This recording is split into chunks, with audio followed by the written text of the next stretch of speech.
It was a quiet night on Earth. The kind of night where the stars shine without interruption, the sky clear, the air calm, and humanity busy with its daily life.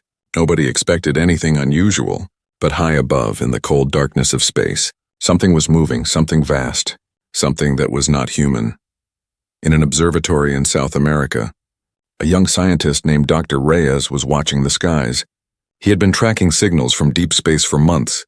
He thought they were only background noise, random whispers of the universe, but tonight the whispers changed. The signal grew stronger, more focused, and it carried a pattern. It was not random anymore, it was a message. Dr. Reyes leaned closer to the screen, his eyes wide, his heart beating fast. He knew instantly that this was not a natural sound. It was not a star collapsing, it was not a comet breaking apart. This was intelligent, someone or something was speaking. Within hours, the news reached major space agencies. NASA, ESA, the Russian Federation, China's Space Command, all of them listening to the same signal. Repeating again and again, scientists tried to decode it. Some believed it was a greeting. Others believed it was a warning. But no one could deny one truth. It came from far beyond our solar system, and it was heading straight for Earth. World governments gathered in secret meetings. Leaders sat around heavy wooden tables, screens glowing with numbers and graphs. The question was simple. What was coming? Was it a shuttle? A peaceful vessel carrying explorers? Or was it something else, something darker? For days, the skies remained quiet. People across the world lived their lives unaware of the storm approaching. Children went to school. Markets stayed open. Wars in distant lands continued, but above all this normal noise of humanity, an object was traveling closer and closer. Hidden in the shadow of the stars, then one morning, telescopes in Australia caught the first clear image. It was not small, it was not light, it was massive. Larger than any human spacecraft, longer than a city, moving slowly but with purpose. It reflected no sunlight. It appeared almost invisible, but heat scans showed the truth. It carried energy, more energy than any reactor on Earth could ever produce. The image spread across the scientific community like fire. Scientists stared in disbelief. The object was not a shuttle. It was not an exploration ship, it was a fortress, a moving machine of impossible scale. Dr. Reyes could not sleep. He stared at the glowing image on his monitor. Trying to understand, he wrote in his journal. They expected us to see them, they wanted us to watch. This is no accident. This is theater. They are coming and they know we cannot ignore them. Governments tried to keep the information secret, but secrets never last long. News leaked and soon the world was watching. Every major channel showed the blurry image of the dark object approaching Earth. Reporters spoke of first contact. People filled the streets, some celebrated, others prayed. Some demanded weapons, others demanded peace. In a small town in Africa, a boy looked at the night sky and asked his grandfather, "Are they friends?" The old man shook his head slowly, his eyes full of fear. When lions come close to the village, they do not come to share food, they come to take. Back in the skies, the object moved into orbit around the moon. Satellites recorded strange activity, panels unfolding like the wings of a giant insect. Light pulsed across its surface, almost like breathing. It was alive, or at least it looked alive. The first message came soon after, not in words but in pulses of light. Long flashes, short flashes, repeating over and over. The same pattern Dr. Reyes had noticed. Scientists worked day and night to break it. The rhythm was simple but carried weight. After hours of study, one team translated it into a chilling phrase. "We arrive, engine of annihilation." The word spread faster than fire. Panic grew, markets crashed, cities filled with fear. Some people refused to believe it. Calling it a trick, others prepared shelters. Others prepared weapons in a hidden bunker deep below Washington. Generals argued with scientists. One voice shouted, "It could be mistranslation. It could mean nothing." Another voice replied, "And if it means exactly what it says, do we wait? Do we trust?" Silence filled the room. The alien object remained silent after that, just orbiting, just waiting. Its dark shape casting shadows across the moon's surface. Every hour it grew clearer in the sky. People could see it with binoculars. With cameras, some even said they could feel it. A pressure in the air. A weight pressing down on humanity's chest. Children stopped laughing at night. Dogs barked at the sky. Birds changed their flight patterns.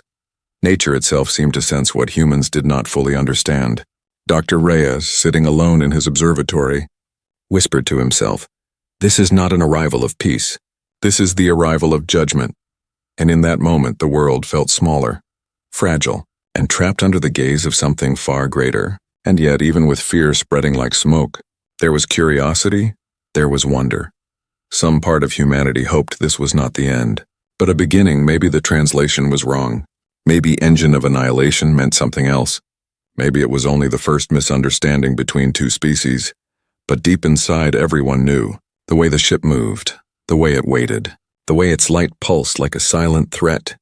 It was not here to share. It was here to remind humanity of its place in the universe. The arrival had begun and nothing would ever be the same again. The dark ship remained in orbit around the moon, silent, unmoving, its surface covered in strange glowing veins of light. Earth watched with wide eyes. The world was holding its breath, waiting for a sign, waiting for an answer. Then, at exactly midnight in London, the ship spoke, not with words, not with sound, but with light. Beams of energy shot down into the atmosphere, harmless at first, weaving across the clouds like ribbons, forming patterns that stretched across the night sky. Millions of people saw it. Cities from New York to Cairo, from Tokyo to Rio, all watched the same strange display above them. It was not random. The lights pulsed in rhythm, like music without sound, like a heartbeat across the heavens. And though it was beautiful, though some people cheered and clapped in wonder, scientists trembled because hidden in the beauty was structure, a code, a message. In Geneva, the United Nations called an emergency summit. Leaders from across the world gathered in a hall filled with tension, faces pale, voices low, translators whispering rapidly, and on the screens before them the alien patterns flickered in real time. Repeating again and again, Dr. Reyes was invited to speak. His discovery had been the first step in this mystery. He stood before generals and presidents, his voice shaking.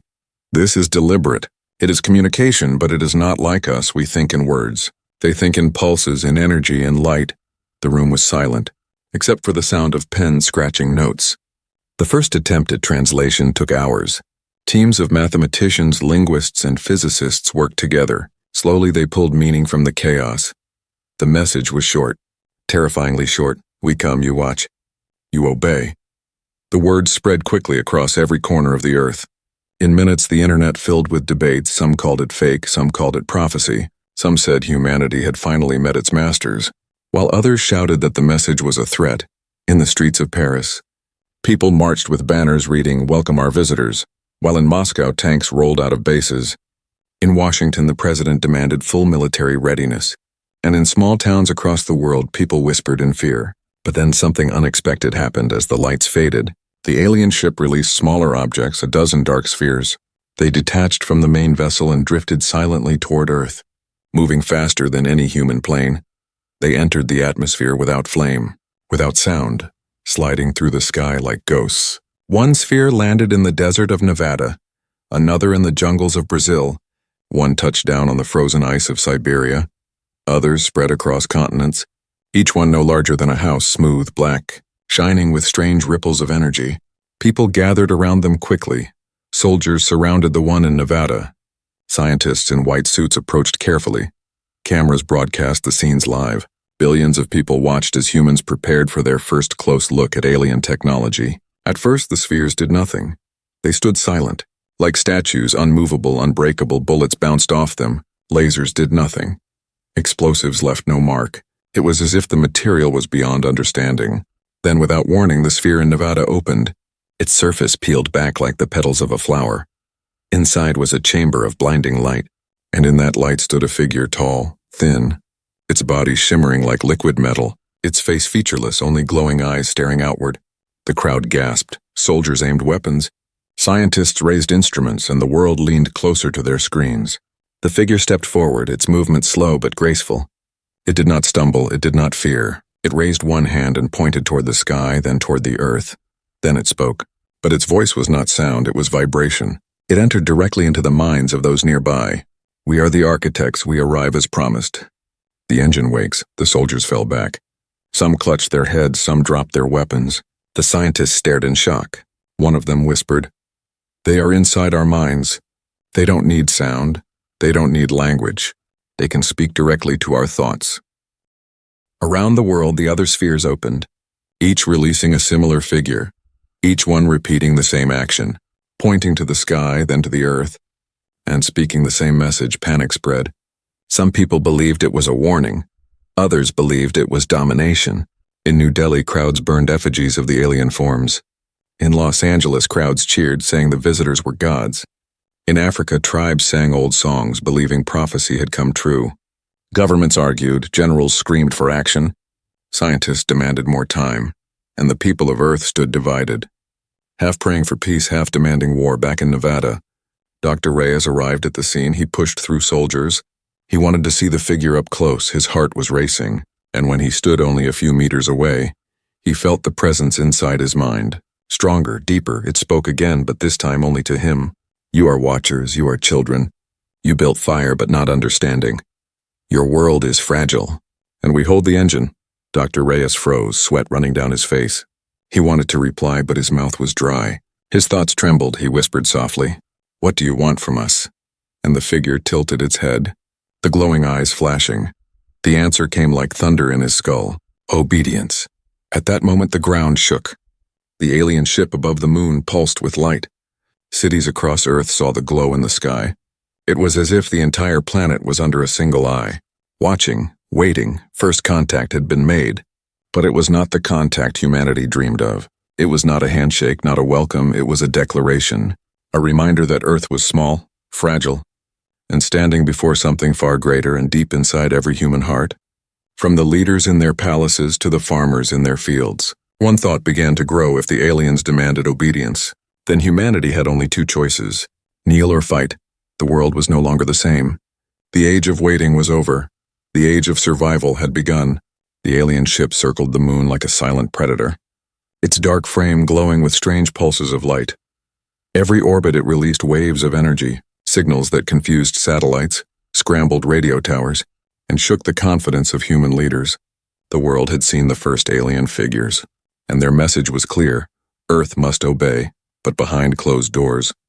Inside hidden bunkers and secret facilities, some humans refused to kneel. They remembered an old project, buried under layers of secrecy, a weapon so powerful that even its creators had feared it. It was called Project Tempest, a machine built not to conquer the stars, but to protect Earth from any who dared threaten it. Few people even knew it existed. Only a handful of generals, scientists, and politicians. Its blueprints had been drawn decades ago. When humanity first dreamed of reaching beyond the solar system, it was never meant to be used. It was an insurance policy, a weapon of last resort. Now, as the alien presence pressed heavier on Earth, whispers of Project Tempest returned. Leaders sat in shadowed rooms asking themselves the same question: dare they unleash the hidden weapon? Dare they risk the Earth itself to survive? In a bunker beneath the mountains of Colorado, Dr. Helen Kova, one of the last surviving architects of Project Tempest, was brought back into service, her hair now gray, her voice sharp. She faced a table of nervous officers. "You kept me silent for 30 years, and now you come crawling back. You want the engine, don't you?" The generals shifted in their seats. One of them replied, "We have no choice. The aliens demand obedience. If we bow, humanity dies slowly. If we fight, maybe we die quickly, but maybe, just maybe, we live free." Dr. Kova's eyes burned with fire. She slammed her hand on the table. "You don't understand. The Tempest is not a weapon, it is a storm. Once released, it cannot be controlled. It will change the Earth forever. It could save us, yes, but it could also destroy everything we love." Meanwhile, the alien figures spread across the globe, standing silently near their spheres. Sometimes they moved, sometimes they pointed at the sky, sometimes they raised their glowing eyes to the crowds, but they never attacked, not yet. It was as if they were waiting for humanity to surrender willingly. But scientists who studied the alien energy readings knew something darker. They detected a rising surge within the great ship above the moon. It was charging something massive. One whispered, "It is a cannon, a star killer. If it fires at Earth, there will be no Earth left." The evidence reached the United Nations. Fear spread faster than wildfire, and in the underground chamber in Colorado, the decision was made: Project Tempest would be awakened. Dr. Kova led a small team deep underground, through steel doors thicker than any vault, into a chamber carved from the rock itself. There it lay, hidden for decades, a machine larger than a stadium, black metal intertwined with glowing circuits, a heart that pulsed even though it had never been switched on. The sight of it filled the soldiers with awe and dread. It was shaped like a spear, but its tip was not sharp. Instead, it was a cluster of crystals grown in strange patterns, crystals that bent energy, crystals that could tear the very fabric of space. Dr. Kova whispered, "This is the annihilation engine, humanity's forbidden child. It was not built to fire bullets. It was built to bend reality, to rip the sky itself, and turn the universe's own forces against our enemy." The soldiers exchanged fearful glances. One asked, "If we use this, will Earth survive?" Dr. Kova did not answer. Her silence was answer enough. Above them, the alien ship flared brighter. People across Earth saw the glow. Some fell to their knees and prayed. Some screamed in terror. Some raised weapons toward the sky even though they knew it was useless. The alien figures finally moved as one. Every sphere lit up. Every figure turned its glowing eyes toward the heavens and then toward the Earth. It was as if they too sensed the hidden weapon waking beneath the mountains. Dr. Reyes, still haunted by the words the aliens had spoken to him, was brought to the chamber. He stared at the machine with disbelief. This is madness if the aliens are dangerous. This could stop them, yes, but if it fails, if it turns against us, we could be the architects of our own extinction. But the generals would not listen. Desperation had swallowed caution. They gave the order. The annihilation engine began to stir, its crystals glowing with eerie light, the air humming with vibrations, walls trembling as if the mountain itself feared what was coming. The first test pulse ripped through the chamber, a small wave of distorted space that shattered glass and bent steel. Instruments fried instantly. Soldiers clutched their heads as if reality itself was pressing on their minds. Dr. Kova whispered again, almost in tears. "We should never have built this, and yet, as terrifying as it was, it worked." The wave traveled upward, invisible to the eye, but when it reached the upper atmosphere, satellites detected a disturbance, a hole in space that blinked in and out like lightning, and for the first time, the alien ship twitched, its lights flickering, its orbit shifting. For the first time, the predators looked uncertain. Across the world, people sensed the change. Though they did not know why, the skies felt heavier, the air thick, as if Earth itself had grown teeth. But Dr. Reyes knew the truth. He stood in the trembling chamber, staring at the weapon, and whispered, "We have woken something we cannot put back to sleep." The hidden weapon was no longer hidden. It was alive, and the game between Earth and the invaders had changed forever. The world trembled beneath the shadow of the alien ship. Every orbit it grew brighter. Every pulse of its light shook human confidence. And yet, deep beneath the mountains of Colorado, humanity had uncovered its darkest secret: the annihilation engine, a weapon too powerful to exist and too dangerous to ignore. Leaders gathered in hidden rooms, their faces pale, their voices sharp, the screens before them flickering with images of alien figures standing silently across the world. Generals shouted for action. Scientists warned of disaster. And in the middle of it all, the question remained: should humanity gamble everything on a weapon that could save them or destroy them? Dr. Helen Kova stood in the war room, her hands trembling, her eyes cold. "You built this monster with me," she told the generals. "You locked it away for decades because you feared it, and now you want to set it free. Do you understand what you are asking? This is not a missile, this is not a bomb. This is a storm that will change the Earth itself." But the generals did not waver. One of them slammed his fist on the table. "We are already dying, Doctor. The aliens demand obedience. Their ship prepares for war. We cannot fight them with rifles and planes. If we do nothing, we kneel. If we kneel, humanity is finished. I would rather burn the sky than bow to them." Across the world, people were divided. Some begged their governments to surrender. Some filled the streets demanding resistance. Some prayed that the aliens would show mercy. Others whispered that mercy had never been part of the message. In the deserts of Nevada, soldiers watched the alien sphere in silence. The figure inside had not moved in hours, but its glowing eyes followed everything. It was as if it knew what humanity was preparing, as if it was waiting for the moment the gamble would begin. Inside the chamber of the annihilation engine, the crystals pulsed again, brighter than before, energy humming through the mountain like a heartbeat. Scientists worked without rest, calibrating controls, building shields, but nothing could calm their fear. Even the smallest pulse had warped space itself. What would happen when they fired a full strike? Dr. Reyes stood near the machine, his voice quiet but firm. "If we do this, we must be ready for the cost. The aliens are not fools. They came prepared. If we strike, they will strike back. This is not a game of chance. This is a coin toss between survival and extinction. Yet even with his warning, the decision had already been made. Earth would gamble. Preparations spread across continents. Militaries moved into position. Planes filled the skies. Submarines lurked in the oceans. Cities dug deeper shelters. And satellites were armed with every weapon humanity had ever built, not because they could stop the aliens, but because they wanted to believe they had a chance. Then the message came again. The alien figures raised their hands, their voices echoing in the minds of every human near them. "We hold the engine, we hold the sky. You obey or you end." The words cut deep, spreading through crowds like poison, and yet for some the message brought courage. For others, rage. In a small village in South America, an old man raised his head to the sky and said, "Better to die on our feet than live on our knees." His words echoed across social networks. Repeated by millions, humanity began to prepare its heart for the fight. The countdown began. In Colorado, the annihilation engine was aligned. Its crystals glowing like captured stars, Dr. Kova gave one last warning. "Once we fire, there is no return, the storm will come. And even I do not know what will be left of us." But her voice was drowned by the roar of orders. At the same time, high above, the alien ship shifted its orbit. Its panels unfolded like wings of a beast. Energy pulsed from its core, brighter, stronger, forming what scientists believed was a weapon aimed directly at Earth. Two sides, one moment, one gamble. The first strike was human. The annihilation engine screamed as it released its power. The ground trembled, mountains shook, birds fell from the sky, and the air itself seemed to tear apart. A wave of distortion surged upward, invisible to human eyes but felt in every bone.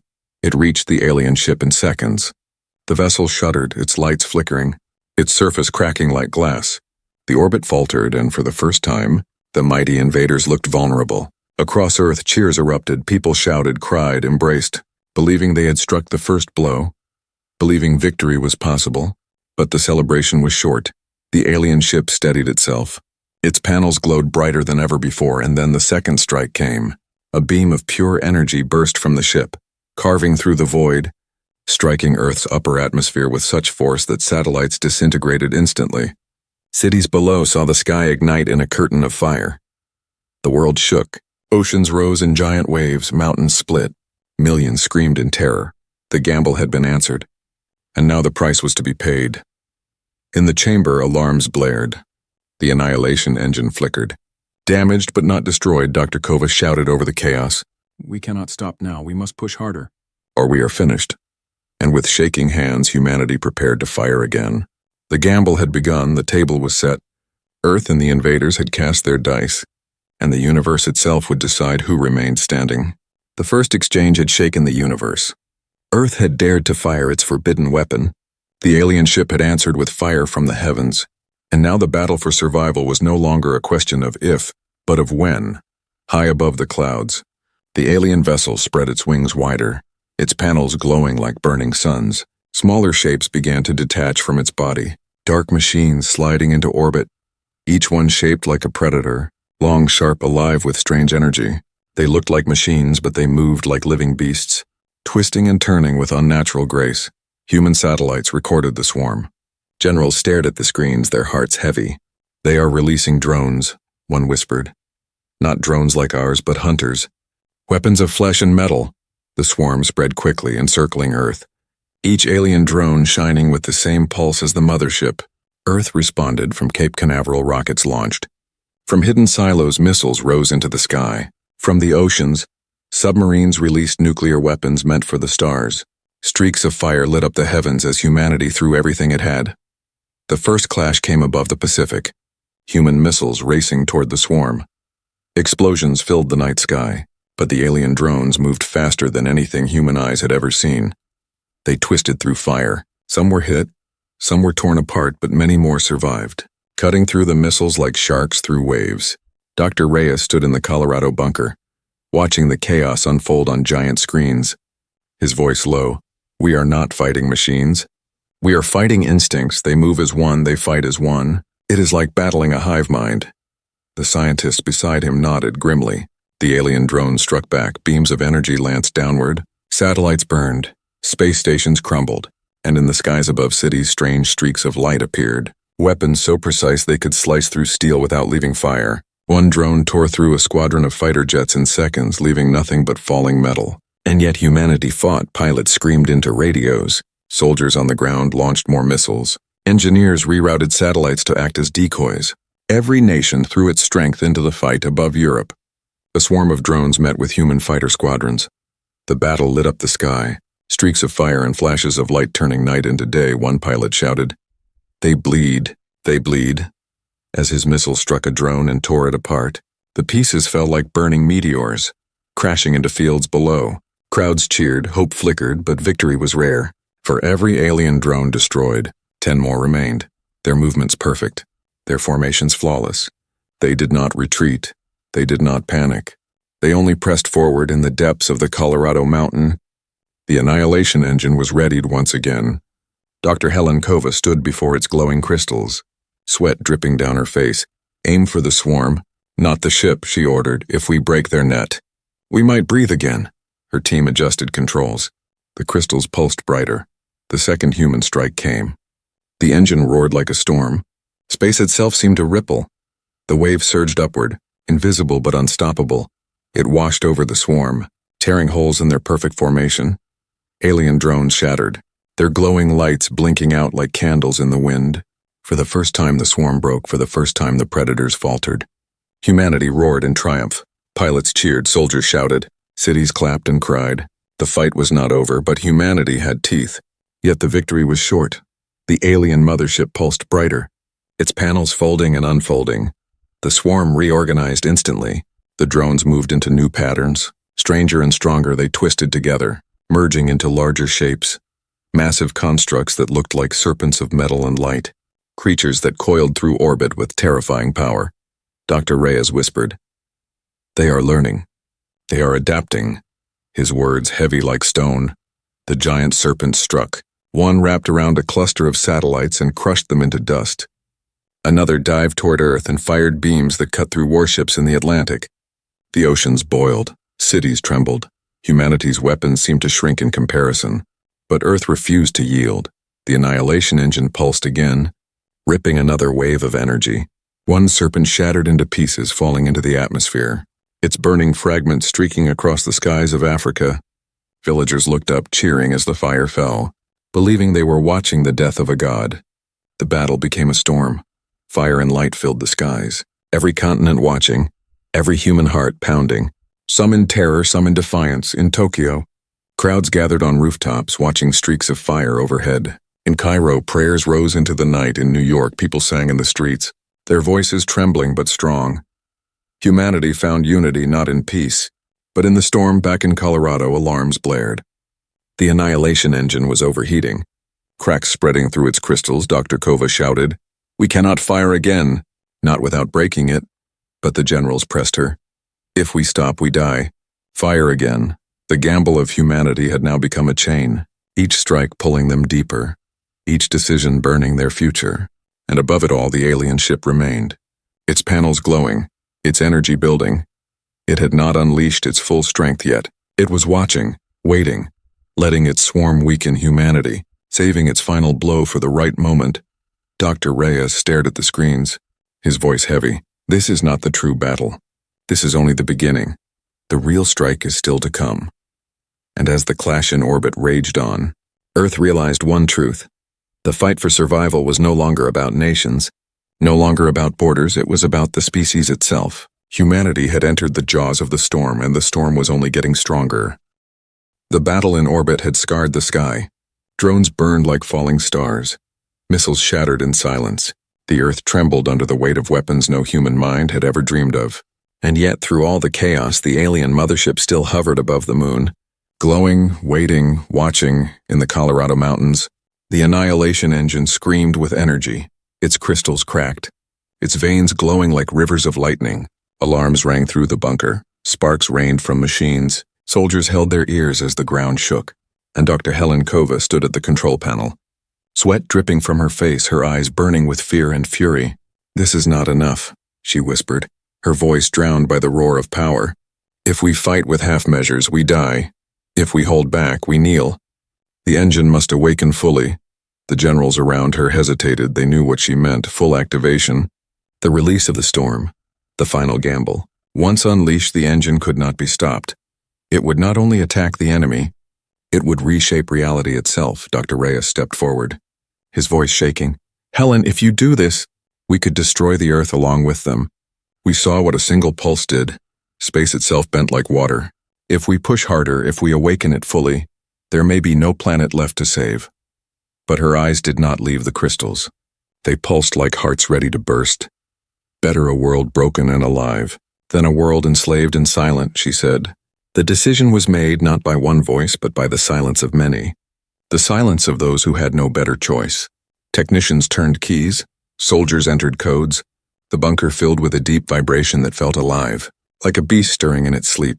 Lights flickered, machines sparked, and deep in the core of the engine the crystals aligned, a storm of energy spinning faster and faster. On the surface, people felt it too. The ground hummed. Birds fell from the sky, oceans churned, cities flickered with power surges. Humanity knew something was happening, though they did not understand what. Above, the alien ship noticed. Its panels shifted, its swarm froze in formation. The figures near their spheres raised their heads, and for the first time since their arrival, they looked uncertain. The countdown began. 10 seconds until the awakening. The generals shouted orders. Scientists ran between stations. Dr. Kova gripped the console with white knuckles, her lips moving silently as if praying. 9. The ground shook harder. Mountains cracked. 8. The oceans rose, tides pulling back as if the sea itself held its breath. 7. Satellites burned, unable to survive the rising energy. 6. Soldiers dropped to their knees, clutching their heads as pressure built inside their minds. 5. The alien ship pulsed brighter, beams of light stretching across the void. 4. The alien figures on Earth raised their arms in unison, their glowing eyes burning. 3. Dr. Reyes shouted, "Stop this! We cannot control it," but no one listened. 2. The world was silent. No sound, no wind, no breath, only the hum of power. 1. The engine awakened, the storm erupted. A wave of invisible force tore through the bunker, through the mountains, through the skies. The Earth itself seemed to scream as reality bent and twisted. Colors no human eye had ever seen flashed across the heavens. Stars flickered. Space rippled like water. The wave struck the alien ship, its panels cracked, its swarm shattered into fragments. The serpents of metal dissolved into dust. Explosions burst across orbit. Burning debris rained down like comets. The night sky lit with fire. Humanity roared in triumph. For a heartbeat they believed they had won. But the power did not stop. The engine did not calm.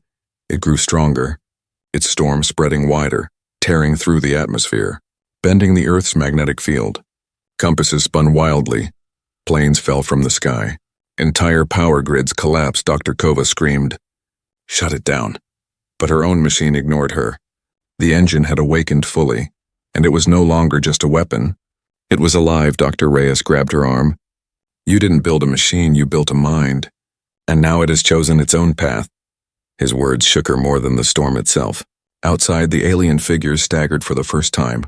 Their glowing eyes flickered, their bodies twisted as if in pain. Some collapsed, their spheres dimmed. The invaders were breaking, but so was the world. In cities across the globe, people stared at the sky in horror. The stars seemed to move. The moon warped like glass under heat. Oceans rose higher, swallowing coastlines. Earthquakes shook capitals. Children cried. Families clung together. Priests, imams, monks, and shamans all prayed in unison, not for victory but for mercy. The alien mothership cracked open, light spilling from its core. Its weapons silenced, its panels falling apart. It drifted helplessly, its once perfect orbit now broken. And yet, even as it died, it sent one final signal. A beam of red light shooting into the void of space. A message, a call, a warning to others. Dr. Kova fell to her knees, her face pale. They were never the only ones. They have called for more. We may have only awakened greater storms. The engine roared again. Louder, stronger, as if feeding on its own power. The generals shouted. Soldiers tried to cut wires. Technicians smashed consoles. Nothing worked. The crystals pulsed with a rhythm like a heartbeat. A living thing born from human hands. Dr. Reyes whispered, his voice trembling. We have unleashed something beyond us. Something that may not see us as masters but as fuel. And in that moment, humanity realized its gamble had worked. But the cost was not yet clear. They had defeated the swarm, crippled the mothership, But they had also awakened a power that could not be caged. The world stood on the edge of victory and ruin, the sky burning with alien fire, the earth trembling with unnatural storms, and the annihilation engine beating like a new heart of the planet itself. The battle was not over. It had only changed, and the future of Earth now depended on whether the awakened engine was humanity's shield or its executioner. The sky was burning. The Earth was trembling. The alien mothership hung broken above the moon. Its panels shattered, its swarm destroyed, its light fading. Humanity had fired its forbidden weapon, the annihilation engine, and for the first time in history, Earth had stood against the stars and survived. But survival came with a price. Cities lay in ruins. Oceans had swallowed coastlines. Power grids had collapsed. Planes had fallen from the skies. Millions were gone, and billions stared upward, wondering if they had won, or if they had only traded one enemy for another. In the mountains of Colorado, the bunker was half destroyed. Walls cracked, steel bent, smoke rising from broken machines. Soldiers staggered through the rubble. Technicians lay unconscious.